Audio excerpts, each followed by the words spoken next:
नमस्कार, मैं पुनीत त्रिपाठी स्वागत करता हूं आपके अपने YouTube चैनल श्री विद्या में। बच्चों, आज की क्लास हमारे लिए इम्पॉर्टेंट है क्योंकि आज की क्लास में हम अपने स्कूल के द्वारा या हमारे जो भी सिलेबस में जो किताब लगी हुई है, यानी दिव्यांजलि नाम की जो किताब आप लोगों की लगी हुई है, उसका हम लोग आज से चैप्टर प्रारंभ करने जा रहे हैं। आप लोगों में से कई बच्चों का कॉल आया था, कई बच्चों के क्वेश्चन भी थे कि सर हमने जो किताबें पाई हैं क्या उससे भी हमारे सिलेबस आगे बढ़ेंगे या नहीं बढ़ेंगे।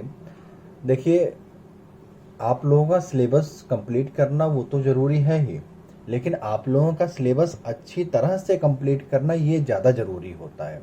इसलिए मैंने आप लोगों को अभी तक जितनी भी मैंने आप लोगों को रचनानुवाद कौमुदी के चैप्टर्स आपको पढ़ाए हैं, मैंने जो भी अपलोड किए हैं यूट्यूब पर, वो सारे चैप्टर्स आप लोगों के लिए बहुत ज़्यादा इम्पॉर्टेंट हो गए थे। क्योंकि मैं ये नहीं चाहता कि आप लोग हमेशा किसी छोटी छोटी क्वेश्चंस को लेकर के आप टीचर्स के पास जाएं या उनसे पूछें, संस्कृत के सब्जेक्ट में खासकर। ठीक है, तो इसलिए मैंने ये सोचा कि आप लोगों के क्यों ना मैं सबसे पहले जो आपका बेसिक होता है किसी भी लैंग्वेज को जानने का, ग्रामर का, इसलिए मैंने आप लोगों का सबसे पहले रचनानुवाद कौमुदी का कोर्स स्टार्ट किया। अच्छा, आपने अभी तक जितना पढ़ा है ना उस कोर्स में, आपने आपके लगभग करीब 15 या 16 चैप्टर्स हो चुके हैं उसमें। तो आपने उसमें जितना भी चैप्टर आप लोगों ने पढ़ा है, मैं आपको बताना चाहूँगा कि इन किताबों में, जो आपके सिलेबस की जो किताब है, इस किताब में जितने भी चैप्टर आएंगे, उस चैप्टर्स में जितने भी वर्ड्स यूज होंगे, वो सारे वर्ड्स आप लोगों ने कहीं ना कहीं उस रचनानुवाद कौमुदी के चैप्टर में कहीं ना कहीं पढ़ा होगा। ठीक है, तो इसलिए मैं आपसे अभी भी कहना चाहूँगा कि आप लोग थोड़ा सा उसके ऊपर और फोकस करिए, रचनानुवाद कौमुदी की क्लासेस के ऊपर। ठीक है, ताकि आप लोग इन सभी चीज़ों को आसानी से समझ सकें, आपको कोई प्रॉब्लम ना हो। मैं ये नहीं चाहता थोड़ा आपको इस सब्जेक्ट को लेकर के आपको ज़्यादा दिक्कत हो। ठीक है, आइए स्टार्ट करते हैं अपना सबसे पहला चैप्टर। सबसे पहला चैप्टर हमारा क्या है? मूर्खः अनुचरः, यानी मूर्ख सेवक। ठीक है, मूर्ख सेवक। अच्छा, ये कहानी ली कहाँ से गई है, क्यों ली गई है, इसके बारे में भी हम जान लेते हैं। तो ली कहाँ से गई है? प्रस्तुत पाठ श्री विष्णु शर्मा द्वारा रचित पंचतंत्रम नामक ग्रंथ से संकलित है। इस पाठ में कवि ने बताया है कि मूर्ख सेवक या मित्र किस प्रकार घातक सिद्ध हो सकता है। ठीक है, इस चैप्टर में आपको पता चलेगा कि अगर आपके पास कोई मूर्ख दोस्त है या कोई ऐसा सेवक है तो वो किस तरह से आपके लिए नुकसानदेह हो जाता है। ठीक है, समझदार शत्रु से मूर्ख मित्र अधिक विनाशकारी होता है। ठीक है, समझदार शत्रु आपके लिए एक बार कम से कम शांत रहेगा कि आपको वो दिक्कत ना दे, लेकिन जो मूर्ख मित्र होता है वो कहीं ना कहीं आपको हर कदम पे आपको परेशान करता रहता है या आपको वो विनाश की तरफ बढ़ाता लेके चला जाता है। ठीक है, आइए देखते हैं कहानी क्या है। कहानी यह है कि कश्चन महाराजः, ठीक है, कश्चन महाराजः आसीत। एक महाराजा था या फिर कोई एक ऐसा महाराजा था। ठीक है, तो तस्य उसके प्रासादे, आप लोगों ने रचनानुवाद कौमुदी में पढ़ा है, प्रासादे, प्रासाद शब्द है उसका ये रूप है। ठीक है, प्रासादे का अर्थ क्या होता है? महल में। ठीक है, उसके महल में एकः वानरः अवसत, उसके महल में एक बंदर रहता था या उसके महल में एक बंदर निवास करता था। ठीक है, सह वानरः महाराजस्य अतीव विश्वासपात्रः अनुचरः आसीत। सह वानरः, वह जो बंदर था वो महाराजस्य, महाराजा का अतीव, बहुत ज़्यादा विश्वास पात्र। ठीक है, यानी उसके ऊपर महाराज आंख बंद करके विश्वास कर लेते थे, इस तरह का वो विश्वास पात्र। अनुचरः मतलब सेवक था। ठीक है, अब सेवक था तो अतः राजभवने सर्वत्र एव तस्य, ठीक है, क्या? अतः राजभवने सर्वत्र एव तस्य प्रवेशः अनुमतः आसीत। इसलिए, किस लिए? क्योंकि वो राजा का विश्वास पात्र अनुचर था, सेवक था, इसलिए अतः, इसलिए राजभवने मतलब राजा के भवन में, सर्वत्र सभी जगहों पर, एव ही, उसकी सभी जगहों पर ही तस्य प्रवेशः अनुमतः आसीत, उसका एंट्री, ठीक है, वो उसकी एंट्री जो है हर जगह पर दी गई थी कि आप वहां पर आप कहीं भी जा सकते हो, ठीक है, चाहे वो कोई भी जगह हो, चाहे उसका बेडरूम हो या किचन हो, कहीं भी वो बंदर आ जा सकता था। आइए देखते हैं आगे क्या हुआ। एकदा महाराजः शयन कक्षे स्वपिति स्म। एकदा मतलब एक बार, महाराजः मतलब राजा, शयन कक्षे अपने बेडरूम में, अपने सोने वाले कक्ष में, कमरे में, स्वपिति स्म, स्वपिति का अर्थ है सो रहा था, ये जो स्वपिति है इसका अर्थ है सो रहा था, ठीक है, स्म मतलब था। वानरः अपि तत्र आगत्य महाराजस्य समीपे एव उपाविशत। वानरः अपि बंदर भी, तत्र वहां, आगत्य आकर, महाराजस्य महाराजा के, समीपे पास में, एव ही, उपाविशत बैठ गया, ठीक है, जैसे यहाँ बैठा हुआ है महाराजा के पास में आके बैठ गया, ठीक है, बंदर आकर के महाराजा के समीप बैठ गए, महाराजा है इसके पास में, बंदर यहाँ पर बैठ गया। और क्या किया, व्यजनेन च वीजनम प्रारभत। व्यजनेन मतलब पंखा, ठीक है, व्यजनेन च और व्यजनेन मतलब पंखे से, बीजनम प्रारभत, बीजनम मतलब हवा करना, ठीक है, पंखे को डुलाना या फिर हवा करना उसने प्रारंभ कर दिया, ठीक है। अब क्या हुआ आगे, अत्रांतरे महाराजस्य वक्षस्थले एका मक्षिका उपाविशत।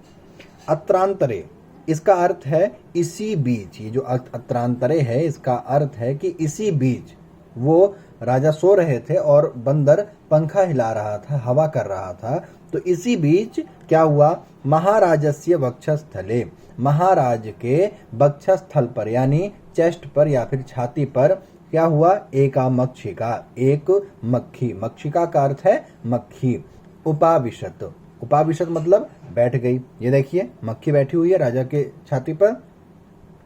तो क्या हुआ, जब मक्खी बैठ गई तो वानरः व्यजनेन ताम दूरी कर्तुम पुनः पुनः प्रयत्नम अकरोत। बंदर, वानरः मतलब बंदर, व्यजनेन पंखे से, ताम इस मक्खी को, दूरी कर्तुम भगाने के लिए, पुनः पुनः बार बार, प्रयत्नम प्रयास, अकरोत करने लगा, ठीक है, या फिर उसने प्रयास किया। बंदर ने उस पंखे के द्वारा उस मक्खी को बार बार हटाने का प्रयत्न किया, कोशिश किया, ठीक है, तथापि फिर भी मक्षिका, मक्खी, ततः दूरम न गता, वहां से दूर नहीं गई। आप लोगों के भी कभी कभार ऐसा होता है, कभी चेहरे पर एक मक्खी आके बैठ जाए और आप उसको बार बार हटा रहे हो, उड़ी फिर आके बैठ जाती है, उड़ती है फिर आके बैठ जाती है। तो इसी तरह बंदर परेशान हो गया, उसको बार बार हटाने की कोशिश कर रहा है, तथापि मक्षिका तथा दूरम न गता, फिर भी मक्खी वहां से दूर बिल्कुल नहीं गई। तो क्या हुआ, तदा सह वानरः, ठीक है, तदा सह मूर्खः वानरः अतीव क्रोधितः अभवत। इतनी कोशिश करने के बाद जब मक्खी वहां से नहीं गई तो मूर्ख बंदर क्या हुआ, वो क्रोधित हो गया, ठीक है, अतीव मतलब बहुत ज्यादा, क्रोधितः मतलब गुस्से में, अभवत मतलब आ गया, उसको गुस्सा आ गया, और खड्गेन मतलब तलवार से, च यहाँ पर आ जाएगा, और खड्गेन तलवार से, महाराजस्य राजा के, वक्षस्थले सीने पर, छाती पर क्या किया, प्रहारम उसने प्रहार कर दिया, अटैक कर दिया, प्रहारम अकरोत उसने प्रहार कर दिया। और क्या हुआ, मक्षिका उड्डीय ततः गता, मक्खी तो उड़ करके, ये देखिए मक्खी यहाँ बैठी थी, यहाँ से यहाँ आ गई, तो मक्खी उड्डीय मतलब उड़कर, ततः गता वहां से चली गई, लेकिन खड्ग प्रहारेण च महाराजः मृतः अभवत, लेकिन इस तलवार के प्रहार से महाराजा मर गए, मृतः मतलब मर गए, ठीक है। अतः सत्यमेव उक्तम, अतः मतलब इसलिए, सत्यमेव उक्तम मतलब सही ही कहा है। क्या कहा है, कि न मूर्ख जन संपर्क सुरेंद्र भवनेषु अपि। न मतलब नहीं, मूर्ख मतलब मूर्ख, जन मतलब लोग, ठीक है। न मूर्ख लोगों से संपर्क, कभी भी मूर्खों के साथ संपर्क या दोस्ती नहीं करनी चाहिए, ठीक है। चाहे वो सुरेंद्र भवनेषु अपि, चाहे आप इंद्र के भवन में हो या फिर किसी राजा के भवन में ही क्यों ना हो, कभी भी किसी मूर्ख से दोस्ती नहीं करनी चाहिए, ठीक है। इस कहानी का सारांश क्या निकला? कहानी का सारांश ये निकलता है, मोरल ऑफ द स्टोरी यह है कि आप कहीं भी पहुंच जाइए, आप अपने दुश्मन के ऊपर एक बार आप भरोसा कर सकते हैं, लेकिन अपने मूर्ख दोस्त के ऊपर भरोसा नहीं कर सकते हैं कि कब वो आपको फंसा दे और आपकी लंका लगा दे, ठीक है। इसलिए अपने ऐसे दोस्तों से बचना चाहिए, आप बचने की कोशिश करिए, ठीक है। आइए देखते हैं इस चैप्टर से जुड़े हुए उन एग्जाम्पल्स को या उन क्वेश्चन आंसर्स को, एक्सरसाइजेस को किस तरह से हम उनको कर सकते हैं। देखिए, अभ्यास में क्या है, पहला क्वेश्चन है कि प्रदत्तान प्रश्नान एक पदेन उत्तर, दिए गए प्रश्नों का उत्तर एक शब्द में दीजिए। Right the answer in one word, ठीक है।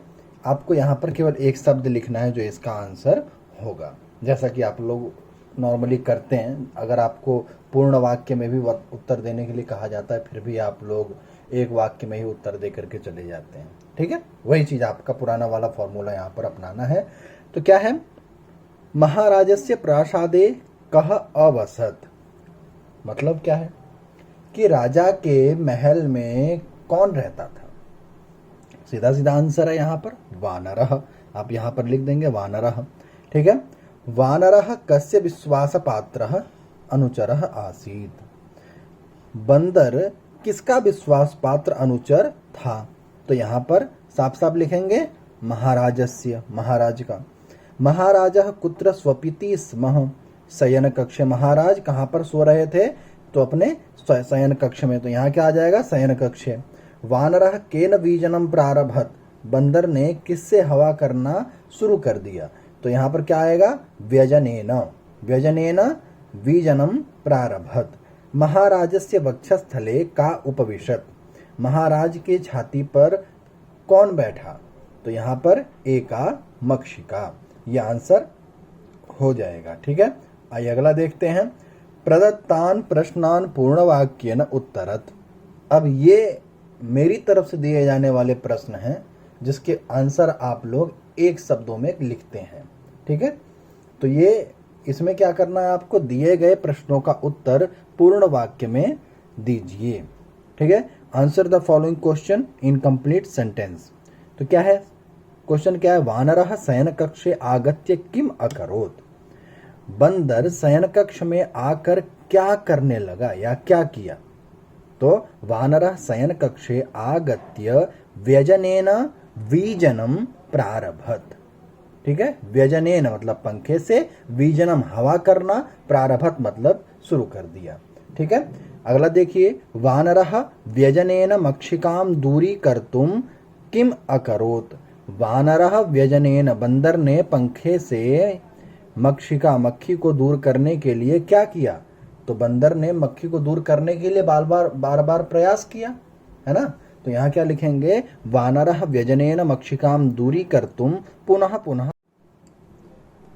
प्रयासम अकरोत्, बार बार उसने प्रयास किया, ठीक है। अब देखिए अगला, कह अति क्रोधितः अभवत, कौन बहुत ज्यादा क्रोधित हुआ, तो सीधा सीधा आंसर है वानरः अति क्रोधितः अभवत।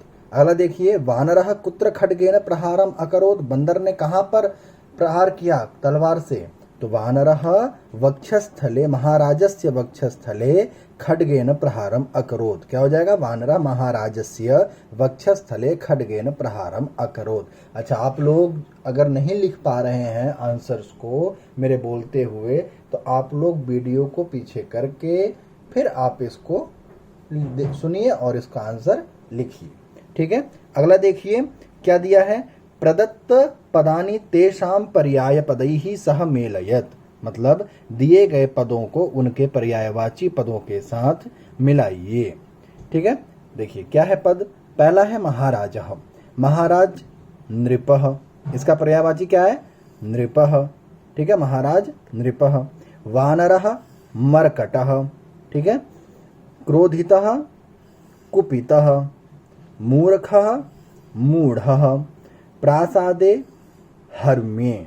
ठीक है, आज की कक्षा में हम केवल इन 3 ही क्वेश्चंस को यानी इन 3 ही एक्सरसाइज को हम करेंगे।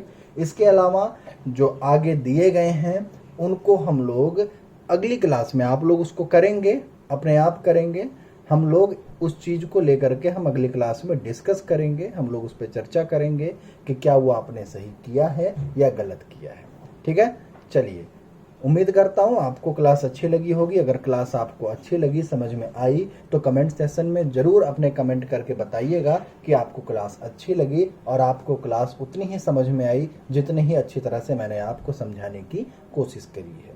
ठीक है, चलिए मिलते हैं अगली क्लास में। तब तक आप बने रहिए आपके अपने यूट्यूब चैनल श्री विद्या के साथ। धन्यवाद, अपना ख्याल रखिए, नमस्कार।